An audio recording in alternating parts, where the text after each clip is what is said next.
Dirasa janggal, pihak Suharmadi minta perlindungan Mahkamah Agung. Pemeriksaan kilat Pengadilan Tinggi membalik putusan Pengadilan Negeri.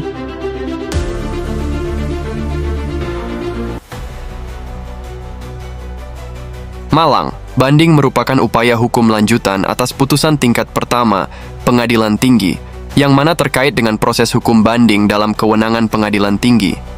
Hal mana yang dimaksud juga telah diatur di dalam Undang-Undang Nomor 20 Tahun 1974 maupun HIR, Herzian Inlandsreglement, dan atau RBG, Rechtreglement voor de Buitengeweste. Memang tidak ada aturan yang spesifik mengatur tentang lamanya proses upaya hukum di tingkat banding, akan tetapi di dalam kebijakan sistem peradilan. Satu atap yang keluarkan oleh Mahkamah Agung menargetkan Pengadilan Tinggi menyelesaikan perkara banding dalam waktu 3-6 bulan, tergantung pada tingkat kompleksitas perkara.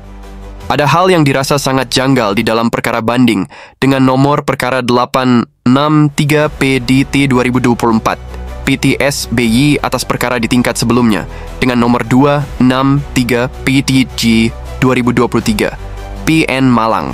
Di dalam putusannya di tingkat pertama yang diputus pada Selasa 8 Oktober 2024 yang pada intinya mengabulkan gugatan penggugat untuk sebagian dan menolak eksepsi para tergugat untuk seluruhnya. Adapun terhadap putusan tersebut selanjutnya para pihak tergugat melakukan upaya banding pada tanggal 16 Oktober 2024. Sebagaimana tertuang dalam laman SIPP PN Kota Malang. Di dalam risalah putusan perkara banding disebutkan bahwasanya penunjukan majelis hakim oleh Pengadilan Tinggi Surabaya pada tanggal 11 November 2024 dan putusan banding sebagaimana dimaksud dikeluarkan pada tanggal 25 November 2024. Majelis hakim pemeriksa perkara banding yakni Haryono, SH, MH selaku Hakim Ketua dan Elang Prakoso Wibowo, SH, MH, Hari Widodo, SH, MH selaku Hakim Anggota, dengan amar putusan yang pada intinya menerima permohonan banding dari para pembanding semula tergugat 2 dan tergugat 3 membatalkan putusan Pengadilan Negeri Malang nomor 263 PDT J 2023 PN Malang. Terhadap putusan yang dinilai merugikan pihak terbanding yang semula penggugat, Suharmadi merasa kecewa karena sebelumnya dalam putusan tingkat pertama, yakni mengabulkan gugatannya. Saya merasa kecewa tentunya, karena tanah objek sengketa merupakan tanah yang saya beli di tahun 1981, tiba-tiba ketika saya akan mensertifikatkan kok ada orang yang mengaku memilikinya. Dan saya gugat melalui pengacara, ujar pria kelahiran 1941 silam ini kepada awak media, pada Sabtu 14 November 2024. Suharmadi juga menambahkan bahwasanya ia tidak tahu menahu dan tidak kenal dengan para pihak yang mengaku juga memiliki hak atas tanah yang ia beli. Saya tidak kenal dan tidak tahu mereka. Saya membeli dengan perjuangan keringat kerja keras. Tiba-tiba ada orang yang mengaku memiliki hak atas tanah itu.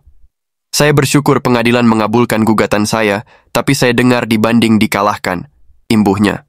Sedangkan Dr. Solehodin, SHMH, selaku pengacara Suharmadi juga menyampaikan kekecewaannya terhadap penanganan perkara ini. Pada intinya saya selaku pengacara terbanding yang dahulu penggugat kecewa dengan penanganan hukum perkara ini. Selain yang dirasa amat singkat itu proses banding, putusannya bertolak belakang dengan putusan Pengadilan Negeri. Dan yang jelas, kami akan kasasi dan juga meminta perlindungan ke Mahkamah Agung. Karena apa?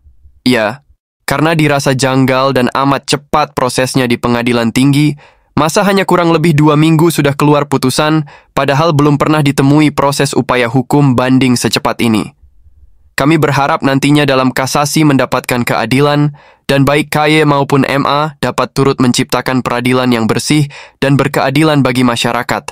Tandas pria yang juga aktif menjadi pengajar di salah satu universitas swasta di Kota Malang.